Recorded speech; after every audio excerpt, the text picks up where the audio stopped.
this is Tata, and welcome to the TNA post show. As always, I'm joined by my co-host. He's the star of the show, and allegedly has no relation to Steve Maclin. He's the one and only Burt Maclin. I would say you're the star of the show. I'm more of the co-host, but thank you. Thanks. Alrighty, Burt. So tonight, Final Resolution marked the last live TNA Plus special of the year, and it certainly is a big talking point. But before we get into tonight's show, some news broke before the show. First off, Fightful Select reports that TNA had a phenomenal guest backstage. Fightful Select learned that TNA legend and WWE superstar AJ Styles was backstage at tonight's TNA show. They were told that he was just there hanging out and haven't heard that he will be involved in the show. They were told he appears in good spirits and isn't in a cast brace or on crutches. He suffered an injury on SmackDown this fall. So this is huge because since this TNA NXT partnership started, the one thing we have all wanted was for AJ Styles to make an appearance. He kind of did in 2022, but it was through a video package, not in person. So I feel like this is just a small step for potentially AJ Styles returning, even if it's just for one night on TNA. If he returns for one match, just personally, I think it should be against Frankie Kazarian, just because of the amount of history there. I would like to see maybe him put Kazarian over, especially just I think that would go a long way into establishing Kazarian as like that, finally being that top guy. But yeah, I don't think he's gonna do him. I think this was just him being there because he's from the area, but I could be wrong. This was a nice surprise. I know AJ's recovering from a bad injury. Glad AJ was able to visit, knowing TNA was in the backyard.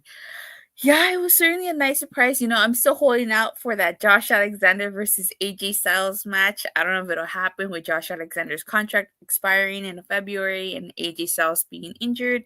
But, a small glimmer of hope that AJ Styles will appear in TNA one day. Again. For sure. That's not the only news that broke. We also found out. Hold on, let me pull up the report here. Tessa Blanchard, Fightful Select reports that they heard from various talent around the wrestling world on December 12th that Tessa Blanchard was en route back to TNA sooner than later. So, during tonight's show, during Rosemary versus Jordynne Grace, that's all I'm asking you guys to see how it plays out. So we'll talk about that right now, Io. Personally, I was digging Rosemary versus Jordynne Grace. I thought this was gonna... Hey, Joe. I thought that Jordynne Grace was gonna put out Rosemary over here, but no, it didn't happen. She was in the middle of this match. A woman dressed in all black attacked Jordynne Grace, and it was none other than Tessa Blanchard. We all know how she went out with TNA the first time. By the time I started watching TNA, Tessa Blanchard was already out the door. Like, I know she had... sorry about my dog.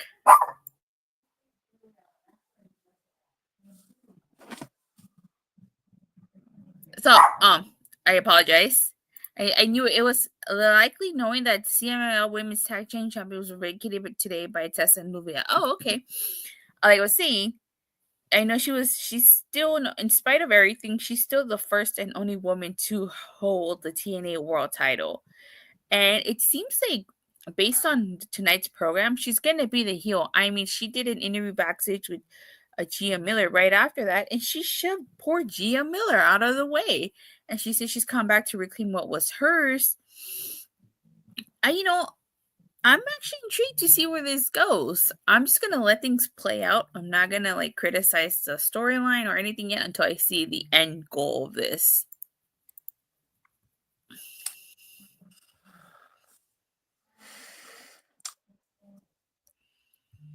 We have a show Thursday, correct? I think so. I believe we do because they're taping tomorrow. I'm gonna take advice from my good friend Io and you. I'll have more to say. I'm just gonna let it breathe for a little bit. I don't really have much to say at this moment. Let me see.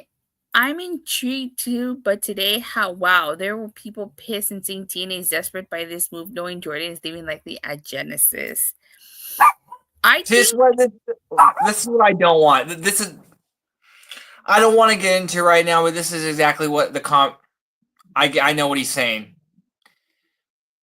But I thought this show was too good for that to be a focal point. You know what I'm saying? I don't even want to focus. I'm glad we're talking about this now and getting out of the way because I thought this show was tremendous. That's all I want to say. I agree with you, Anna. This was a great show, top to bottom. I don't want to focus too much on the negatives because this was a great show. One thing should not overshadow the entire show because this was a fantastic show. TNA always delivers, but like I said, this is a major talking point. Tessa did not have the nicest exit from TNA, and she had all that controversy surrounding her. But you know what? Let's just let things play out before we criticize anything. Yes, just because this was one. Let's see what they do from here. Yeah. And then we can, you know what I mean? Exactly. I mean, this could either be a good thing or this could be a bad thing. We don't know, but let's just let things play out, and then we'll figure out. Amen. Genesis was a great event considering they had 2 weeks. You mean Final Resolution? Genesis is January. I think that's what you meant. Yeah. Alrighty. So, Final Resolution kicked off with the countdown to Final Resolution, which featured JDC versus Leon Slater. TNA is going to be fine. Yeah, they are. Sorry, I meant Final Resolution. Nah, it's cool. I know what you meant. And this was an interesting match because I thought for sure Leon Slater was going to win this, but JDC won with his feet on the rope. I think JDC is doing a good job as a heel, and I think he wanted to redeem himself because, again, it was JD's fault that he was set to defend the X Division title tonight against Kushida. Well, I would prefer Leon Slater to win. He has time on his hands as opposed to JDC, who's who knows how much longer his in-ring career will last. So I'm fine with this cheap heel victory. It's whatever. Yeah, definitely. Like we've talked about this before. If Leon Slater's gonna break Amazing Red's record, he has until September 20th. That's like 9 months away. He's got time. He can take a couple losses in between. Yeah, because ultimately, I think people who watch wrestling, which a lot of people have been watching a long time, see the goal, and I think everyone kind of knows he's gonna. I think that's like a foregone conclusion. He breaks that record with the amount of time that they focus on that in his story. You know what I mean? Yeah, for sure. Because they keep bringing that up. They keep bringing it up. So he's gonna be the one to he's gonna break that record. They don't want people to forget, and they want people to constantly, oh yeah, like he could break that. You know what I mean? So it's in the back of everyone's mind. Exactly. So we had a Jake Something interview. We learned that Hammerstone would not be able to compete because he did suffer an injury. Now, if you remember at Turning Point, I think I mentioned it. It looked like Hammerstone got injured because he was limping during the Turkey Bowl match. So I think that I'm assuming that's the same injury here.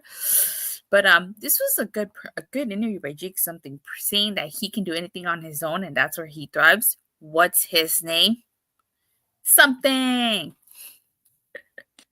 Yeah, so I like this.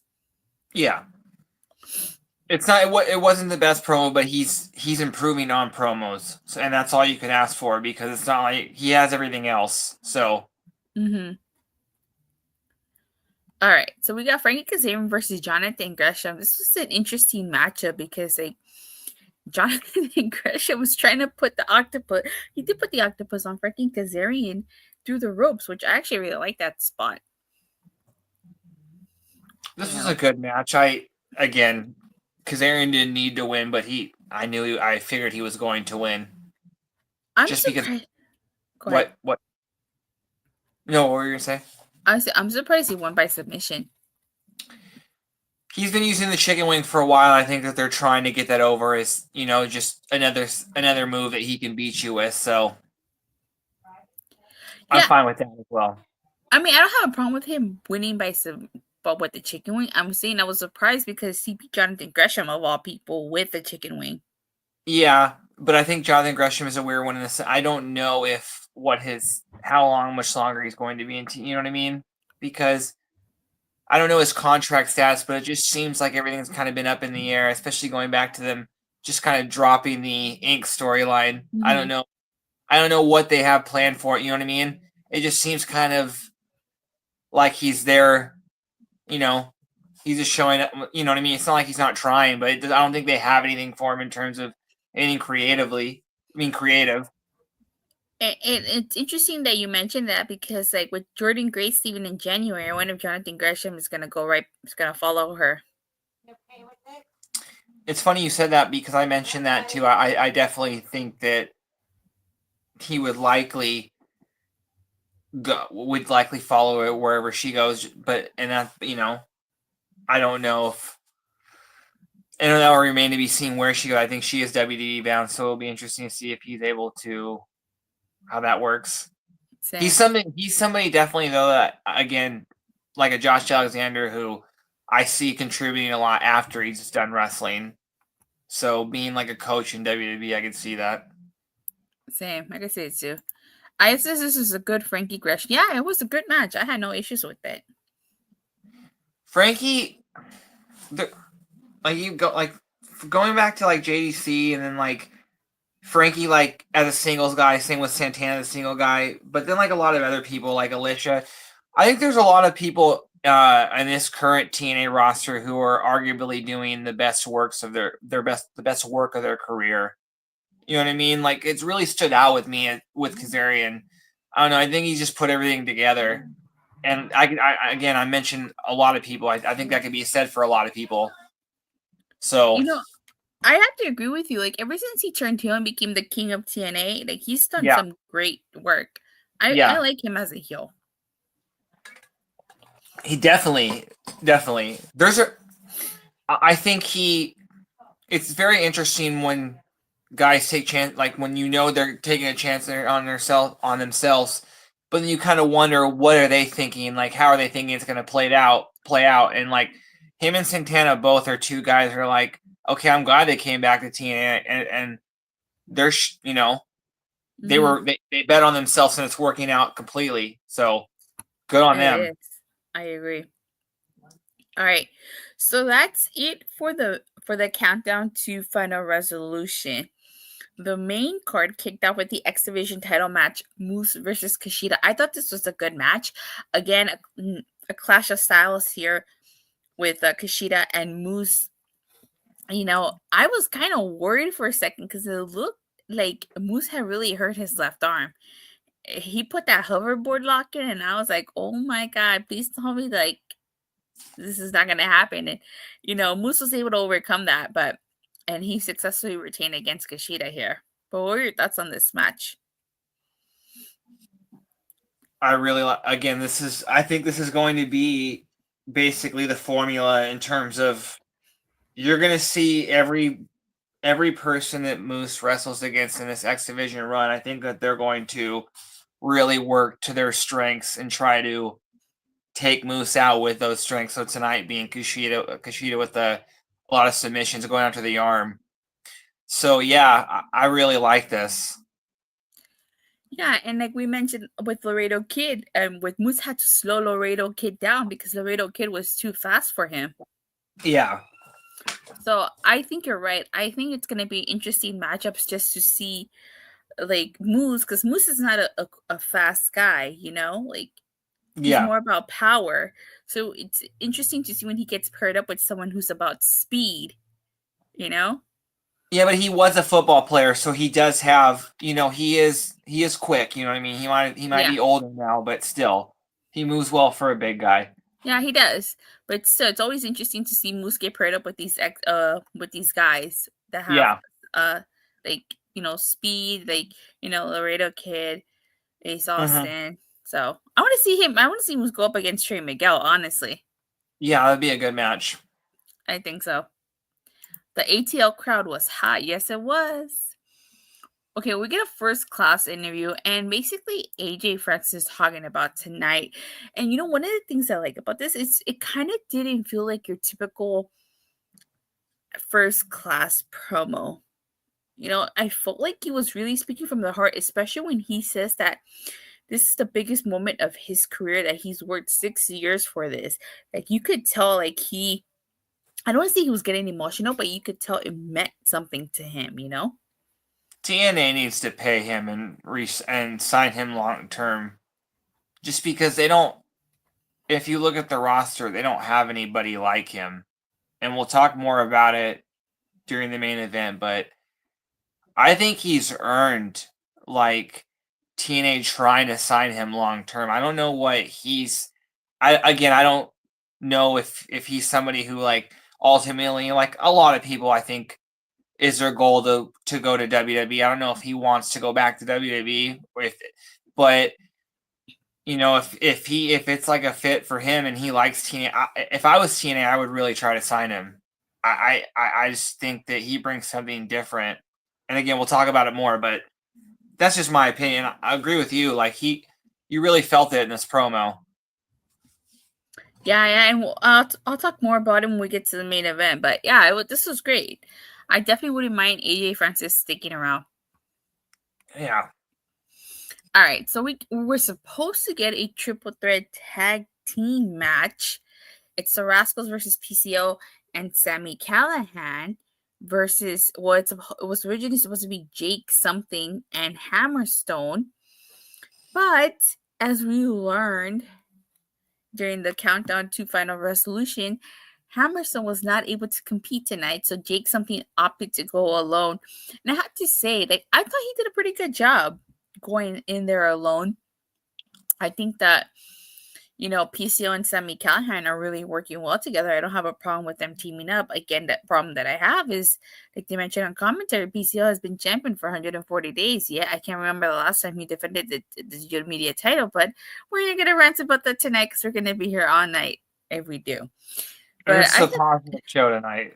Huh? It's all positive. It's all positive. Yeah, tonight. positive. This is pretend for a second he's not digital media champion. But I thought this was a really fun match. I think that everybody shined in this match, and the Rascalz pick up the win. Sami Callihan showing a sign of respect to the Rascalz at the end, and we get another 23 Yenet playing here. I still wonder what that means. I wonder if it's someone debuting, someone returning.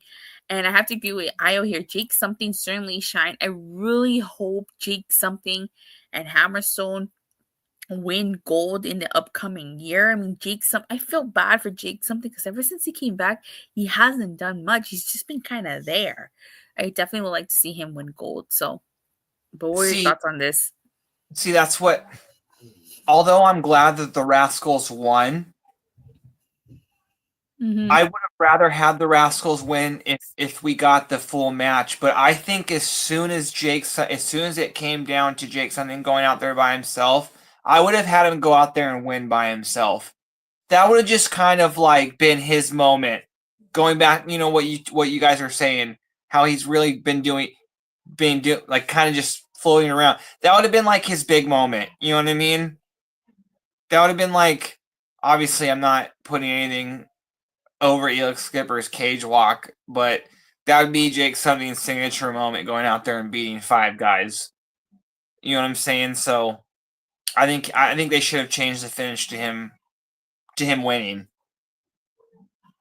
It's interesting that you mentioned that because wasn't Jake something the one that got pinned in this match? Yeah, that I don't like that either. I didn't remember that, but that's wow. I wouldn't have done that either. He should have went out there and now I'm hoping. Do you know if Hammerstone's injury is bad? I don't know. I haven't heard anything. I haven't read any reports about it. I know. I just know that what TNA said that he was not able to because he's injured. I don't know how bad his injury is or how long he'd be out. I don't know. I haven't read anything. But once we do, we'll talk about it. Because if it's lengthy, that's the ultimate reason why you don't have him win. You know what I mean? Mhm. It's because it's not like you're going to have him be a single guy in a tag team, the whole time. But no, I like the Rascalz winning. I ultimately want them to beat the Hardys, so I'm fine with this. I like it. You even called the Rascalz winning. Yeah, and then of course we got a 23. Oh, sorry, I was gonna say we got a 23 tease after. But what were you gonna say? Honestly, I wonder if the Rascalz were always supposed to win this match, or if they changed the finish once they learned Hammerstone was not able to compete. I think the Rascalz were always supposed to win, but I'm saying, and I think that if that was the case, still when Hammerstone got hurt, I would have changed the finish because that would have gone a long way. Mm-hmm. Because Jake something said he didn't need anybody. You know what I mean? They should have right then. They should have been like, okay, let's do that. Yeah. All right. Joseph saying, does this 23-person group want what PCO has to do to meet his head? Could be. Who knows? What if it could be? Hear me out. 2 + 3 is 5, and Alan Angels used to be 5. Huh? Right? He's no longer just a number, though. I think he was past being Alan 5 Angels. I think he's hurt anyway too. I saw that he was. I believe he sustained a minor injury, so he'll be out. But I'm just trying to figure this out. I think it does have something to do with Genesis. You know what I have been seeing? What? I have people mention like Baron Corbin's name, and I don't get the connection to the 23. But that would be interesting. You know what I mean? It would be interesting because I don't see it. I don't see it either. But again, TNA's brought in a lot of people before that I didn't see it, but so, but I think ultimately something happens at Genesis. You know what I mean? Yeah, I agree. I think something is going to happen at Genesis or on the live TNA. Oh, that's what podcast. it is. TNA, yes. But I mean, if it was something else, I could definitely see Corbin, but I just don't see it. Unless somebody else sees something that I don't see. Let me see. Great theory, Bert. I heard Baron Corbin because the second letter of the alphabet is B, the third, and the third is C. Oh, okay. Okay, that makes sense because 23, 2 and 3, B is the second, 23rd, and C is the 3rd. Okay. I can dig that. I think that. Okay, wait a minute though. 2 times 3 is 6. Could they be bringing in 6-pack? What? Because 2 times 3 is 6. That could be I don't know. We'll figure it out when the time comes. Okay. All right. So you get a Steve Maclin segment, and he's just preparing for his match. Eric Young approaches him and says that he's got his back no matter what, in case the Northern Armory shows up. And Maclin tells him he can always trust him. So I actually really like this. I honestly think that they could make Steve Maclin like the big baby face, like the main baby face for TNA once Josh Alexander leaves, That's what they absolutely should do because they've both shined in the opposite roles that they started out in. So before, you know what I mean? Josh Alexander was the face and Steve Maclin was the heel. And I think that they're better in their newer roles. So yeah, I think that Steve Maclin, even regardless, I think Steve Maclin should be one of, if not the top faces going forward in the company. I also said this 4-way was nuts. I almost thought Josh. Yeah, definitely it was nuts. We'll almost to that match, but I wonder. And this is just a predict. This is just me, fantasy booking. But the way I would do it, assuming Josh Alexander does leave when his contract expires, I would have the Northern Armory, Sinner and Sate turn on Josh, and Eric Young turn on Steve Maclin, and have Eric Young take over the group for Josh Alexander, and then they beat down Josh Alexander, writing him off the show. That's how I would do it. That's just me. Yeah, because I definitely do think that they still need a mouthpiece at this point. You know what I mean? They're not really. I don't think I've heard him cut a promo. Me Like neither. TNA. So that is interesting. Personally, though, I would rather have it be Alan Angels as their new leader because I've mentioned before, Alan Angels and I believe Alan Angels and Sinner and Saint are a faction on the Indies. I believe it was Prestige. So that's just me. But again, Eric Young, that's fine. All right. We get Trent Seven versus Ace Austin. And I thought this was a good match. Ace Austin paid homage to Chris Bay using the art of finesse and the fold to win the match against Trent Seven. So that was my favorite moment of the night. That was awesome. Yeah, that had to be my favorite spot in this match. Like him paying homage to Chris Bay. Up to this point, I thought this was the best match on the show. This is a really good match. I thought Trent Seven brought it, and I thought there was a lot of times he hit him with that tombstone. There was a few times I thought he had it, and go ahead. No. Yeah, I just this was a really good match. I was gonna say, like, Trent Seven really played up his role as a heel. I mean, the audacity to take a Chris Bay shirt, not only rip it, but rub it against his, crotch, and then mock Chris Bay too. What a dick. Made me hate him. I was pissed. Yeah. So. Yeah, it just this was just back and forth action, and then Ace Austin going for the art of finesse. Definitely, I was a little emotional seeing that, and then him in the fold. This was good stuff, and I think Ace is somebody, that could be your digital media champion, just because I want him to, since it's Chris Bay's on the shelf right now. And we all want him to come back. I don't want Ace. I want Ace to still be doing something meaningful. So putting him maybe in the DMC title picture would be pretty cool. But this is a good match. Yeah, I agree. This was fantastic. Big win for Austin. Yep, certainly was a big win. We get a Frankie Kazarian segment. I have to say, Frankie Kazarian, it is so hilarious because he was singing the most wonderful time of the year. And he says that it's all because of him. He gives himself credit. And that he's going to end things on a high note by becoming TNA champion. Remember, he is your Call Your Shot champ, Call Your Shot Gauntlet winner. He can call his shot whenever he wants. Hopefully we get to see him win the championship. At Rebellion, I believe it is, in April. I don't think he's going to get booed here. Yeah, he better not get booed. It's a hometown pop. Yeah, no, I like this. Kazarian as a heel is money.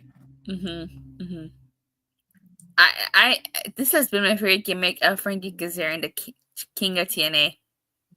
And again, just carrying around the trophy the whole time is awesome. Yeah. Oh my god. So after this, we already talked about this. I'm just going to mention what match followed is Rosemary versus Jordynne Grace, which Bert and I talked about at the beginning. So we're going to go ahead and skip over that. We'll talk about the 4-way number 1 contenders match. So Steve Maclin versus Josh Alexander versus Mike Santana versus Joe Hendry with Eric Young on commentary.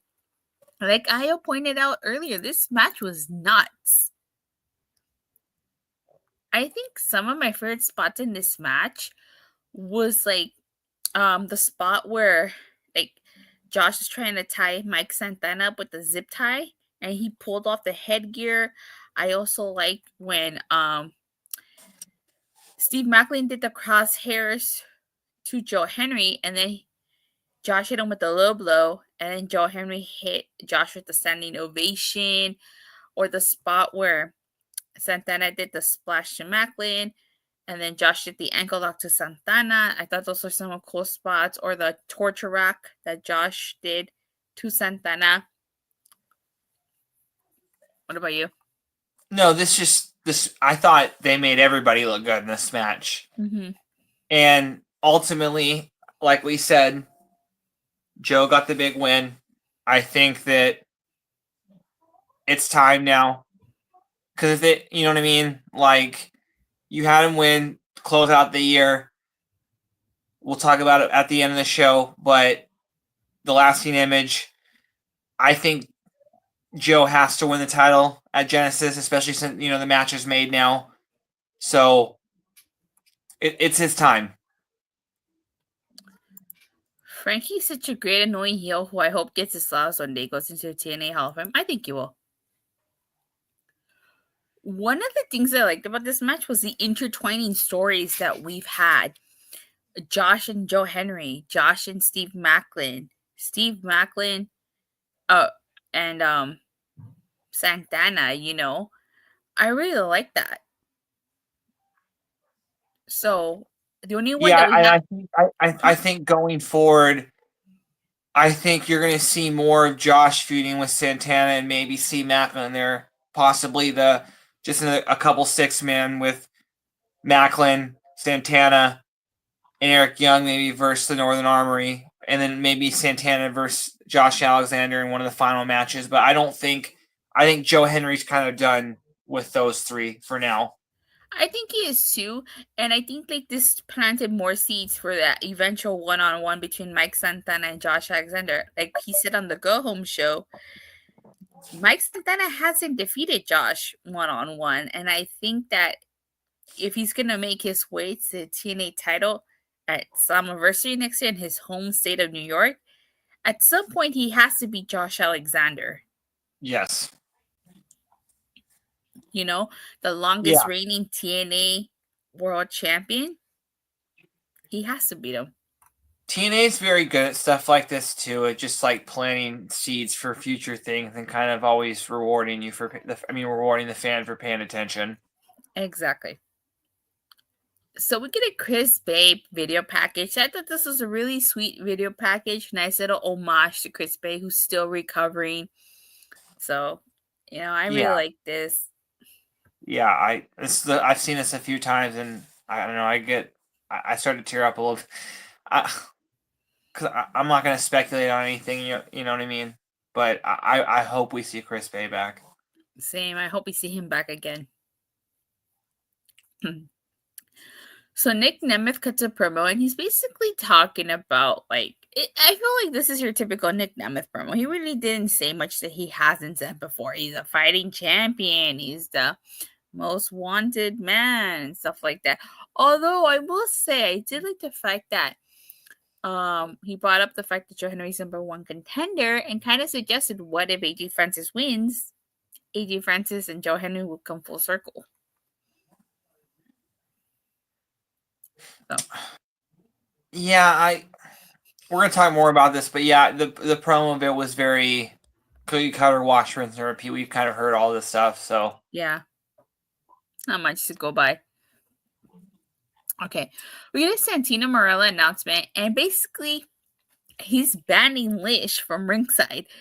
He said that if she puts one toenail back in that building, she's fired. And he actually picked her up and carried her out. I thought it was a little disrespectful, but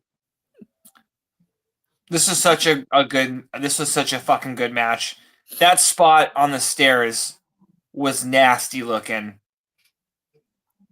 You're not the only one that thought it was disrespectful. Matthew Raywall thought that was disrespectful too. Of course he did. Santino's over, yeah. So it's the Falls Count Anywhere match for the knockout title, Masha Slamovich versus Tasha Steelz. This was great. Oh my god, this match was incredible, when she did the bulldog on the entrance ramp, that was cool. Or when she did the finish, when she did the pile driver on the ramp, that I think my favorite part of the match was when they were just on the entrance ramp. That whole fight that they had on the entrance ramp, I think that was my favorite part of this whole match. This was probably my second favorite match of the night. Tasha bit Masha on the thigh. And you know what? We kind of said that what we wanted out of this match was we wanted Masha to win, but we wanted Tasha to kind of be rebuilt, and I think they did just that times, a lot more. I think Tasha looked great, and I think she's really reestablished herself as like in that top echelon of, the knockouts. Yeah, I agree. I think that she did get rebuilt for this one. I mean, she should be Knockouts champion again at some point, Agreed. After all, she's the greatest to beat the greatest. Mm-hmm. Alright, so next we get a tables match for the tag team title, just the Hardys versus the System in the form of Eddie Edwards and Brian Myers. The crowd was letting the System know how they were feeling. They were saying, "I know, System." I'm sorry. I didn't mean. I was trying to. I love this. The crowd was saying, "Love the System." I love this. They were loving this. You heard him say, "Love the System." You heard him say that, right? They love them some System, and good for them. That's what I heard in my head. Really just showing them some support. Matt Hardy put Brian Myers through the table. So in order to win this match, both people had to get put through the table, not just one, both. So Matt Hardy put Brian Myers through the table, and Matt Hardy also got put through the table too. I have to say, there was a moment in here, I was just about to bring this up, where a fan actually slapped Eddie Edwards, and he was ejected from like his seat. He actually slapped him. You didn't see it? Yes, and I was the one. I had missed it, and I had pointed it out to me. I rewinded it back, and let me just say that moment and the crowd saying "you fucked up." The crowd was very hot tonight. Yeah, I think one of the loudest crowds of the year. So yeah, very loud. Joseph says, I was shocked that was a real fan. I thought that was a plan. I could see why you thought that was a plan, but no, it was a real fan. Like he got ejected. This match was nuts. And say that again. Is that usually what they do in a tag team table match? Do both people usually have to go through the table? I just don't remember a lot of table exclusive matches. Is that usually how it works? I think both people have to get through the table. Okay. But yeah, one thing, let me just say, for all the people who had said that the Hardys are not only, not washed, but will do their best work in TNA, I kept telling, keep saying no, they're doing their best work, when I was like, I don't know about them coming back. I don't know how much they have left. I was completely wrong. And then the ending of this match, Jeff Hardy hitting that swanton, they have the resurgence of them. This is a perfect company for them, and the pops that they continue to get, I always points it out to me, they're so over, and rightly so. If they've been some of the biggest stars in wrestling since the 2000s. So yeah, exactly. The Hardy naysayers are proven wrong again. The rules are usually varied. Usually it can be one person through the table. Usually they will use elimination rules and say both members must go through the table. Oh, okay.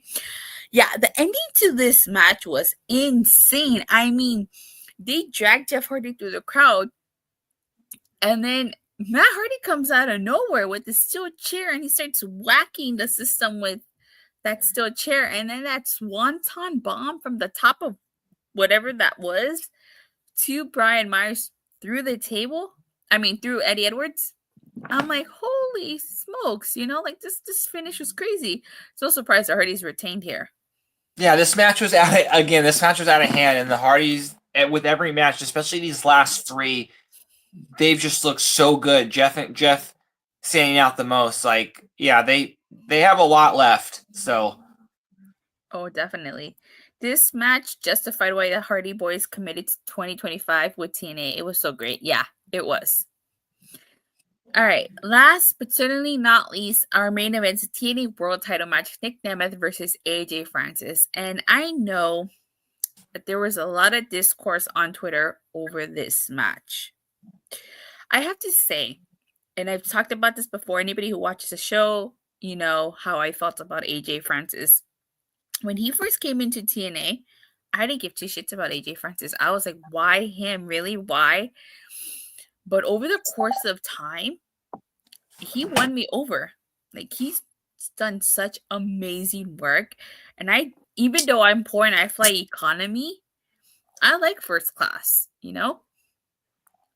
I think that AJ Francis showed tonight that he belongs in the main event and he can be a world champion.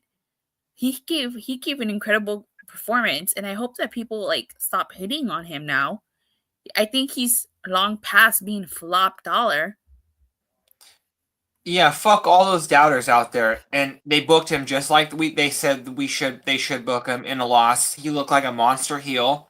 I think he hits one of the better spears in wrestling. That's an oversaturated move, but it's also a move that a lot of people are out there doing pretty bad, and his is above average. Again, he looks he's different than anyone on the roster in terms of we don't like they said he's like 6'5".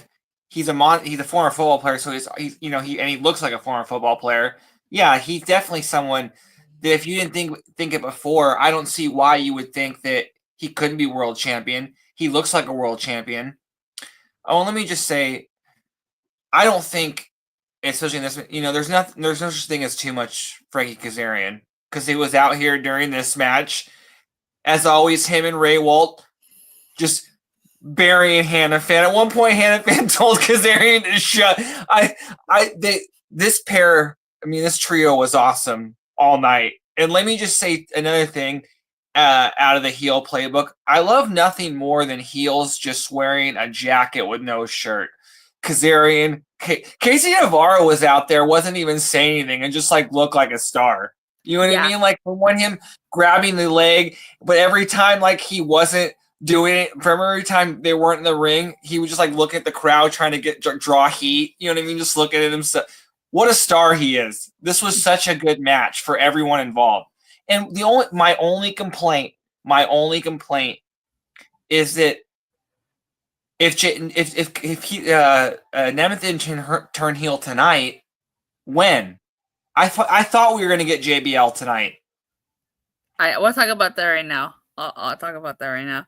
TNA was such a blessing to AJ. When that blooper happened, I felt for AJ because Vince was basically saying harass AJ. Nick made AJ look good. That's true. He did top dollar kill it. He did kill it. I have to say, like, one of the things that I appreciate about this match was that AJ Francis he did not go down so quickly. I mean, did you see how much Nic Nemeth struggled to knock him off his feet? And when he attempted to pick him up, it took him a couple of tries to finally pick him up, but he did it. And that's props to not only Nic Nemeth, but to AJ Francis himself. Like, I hope people like start giving AJ Francis more props because of this match. Like, this was not a bad match. This would have been bad if AJ Francis was not able to was not good at working his character. He's really good, But also, I think this match is enhanced. You have to give Nemeth credit. Like, Nemeth has been in this business a long time. He's a capable, above average worker, and if the match was better because it was him in there with AJ Francis. You know what I mean? This wouldn't have been as good with someone who maybe more of a green guy. You know what I mean? Yeah. So Nemeth is somebody. This is a good. That's who you want at this stage of AJ Francis' career, and he'll get better. Like you said, he's only been in this 5 years. It's not like they gave him a lot of chances in WWE, but yeah, this was a good match for him. Definitely. So Nic Nemeth is victorious after he hits a super kick in the danger zone. Afterwards, first class attack Nic Nemeth, and Joe Hendry comes for the same. I really like that moment where both Joe Hendry and Nic Nemeth are picking up the title belt, and Nemeth yanks it from him. and they're just staring at each other. And that is how Final Resolution comes to a close. As we know, it will be Joe Hendry versus Nic Nemeth for the TNA title at Genesis. I thought so too. If we don't get it at Genesis, what was the point of John showing up? Hendry should win at Dallas. Okay. I think I thought this was a perfect opportunity for JBL to show up, but then if JBL shows up and Nic Nemeth turns heel, will that mean AJ Francis is turning face? Does it make sense? I think Nic Nemeth is turning heel at Genesis. I think Joe Hendry should win in Dallas, and I think that on the live show. No, or at on Genesis. In Genesis. Oh. Yeah, I was just thinking about it in my head. A way they could do it is because we've yet to see Santino get involved. You could totally have JBL come out, help Nic Nemeth. They, turn heel, and then Santino come out and restart the match. You know what I mean? Mm-hmm. They could happen in the show during. You know what I mean? Nemeth doesn't have to turn heel till that night. Because I think once Nemeth puts him over, I don't see Nemeth sticking around. Yeah. I don't. I think he's more like an Ali, where I don't see him sticking around after dropping the title. Yeah, that's true. I could see that. Unless they do another scenario where Nic Nemeth turns heel, screws Joe Hendry again, and then we get Nemeth versus Joe 3, but we would have to wait till Rebellion. That's not till April, so I think Hendry takes it at Genesis. So No, because you're right. He could have him screw him, and then they need a match for the live show. That could be the main event of the live show. You know what I mean?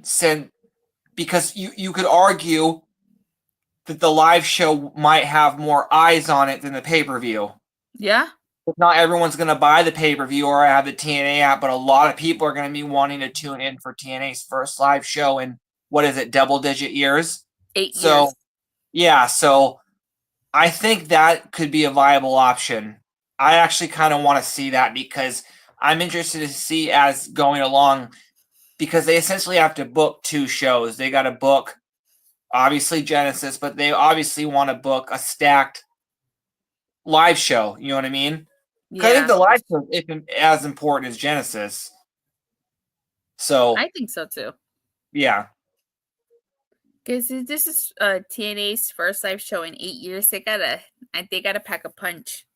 Because that would almost be like how like an old Attitude Era show, WCW or WWF Raw would end, with something controversial happening on the pay-per-view, and then they would start the show with, and then having a rematch main event usually that night. Yeah. So okay.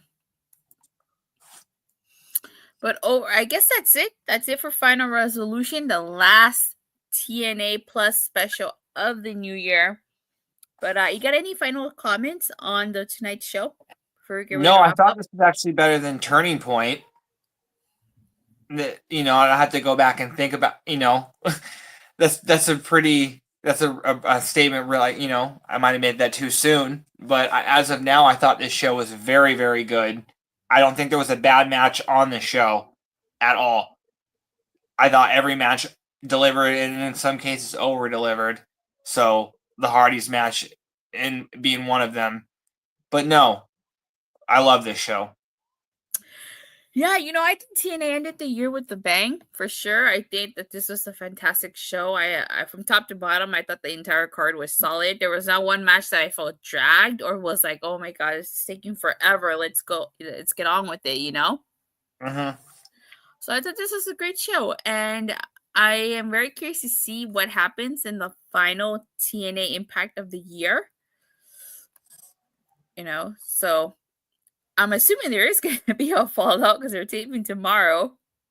I would assume probably tomorrow is the last episode of the year, and then the episode after Christmas, and then the following are best ofs. That's what I would assume. Yeah, I think so too. All right. So, with that being said, you guys, thank you guys all so much for watching and for the continued support. Please don't forget to like and subscribe. Make sure you hit that bell so you get notified whenever we go live or whenever Body Slam goes live. And we'll see you guys on Thursday for the final TNA Impact of the Year. Bye!